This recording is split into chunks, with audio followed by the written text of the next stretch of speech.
Right now, I am probably inside your smartphone, and these devices have changed our lives. But what about the environmental costs they're having on the planet? Deloitte predicted that in 2022, smartphones will generate 146 million tonnes of CO2 or equivalent emissions. That's roughly the same as the emissions of 31 million petrol-powered vehicles in a year. The TLDR, manufacturing, distributing, and then charging smartphones has a massive impact on our planet. So let's look at the iPhone. About 10 million Australians have one of these in their pocket. I wanted to figure out the impact that this particular piece of technology has on the world around us. I sat down with Lisa Jackson. She's Apple's Global Vice President of Environment Policy and Social Initiatives. Now, Apple has a goal to make all its products carbon neutral by 2030.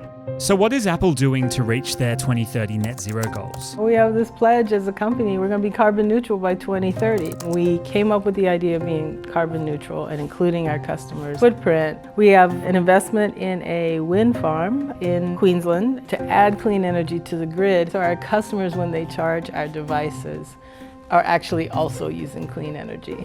Let's break that down. You know the electricity that you're generating when you charge your MacBook or iPhone. Apple wants to make those emissions carbon neutral. But is that enough? What about the e-waste? Each year, Apple produces about 182 million products, but they wouldn't tell us how many were traded in. And every year, we throw out about 500,000 tonnes of electronic products. Now, about half of that ends up in our landfills here in Australia. We need to find ways to recycle more and more material. There's tons of innovations that we have to come up with. We are calling it iPhone.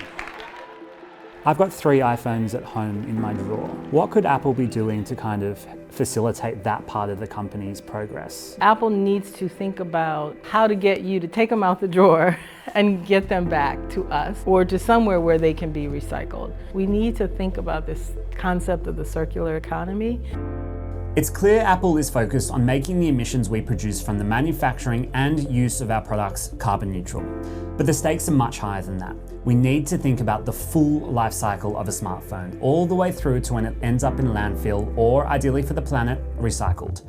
We need smartphones to have as long a lifespan as possible. They need to be easy to repair and for us not to be replacing them if they're in working order. Only then will we be able to address the significant impact these technologies have on our local environment.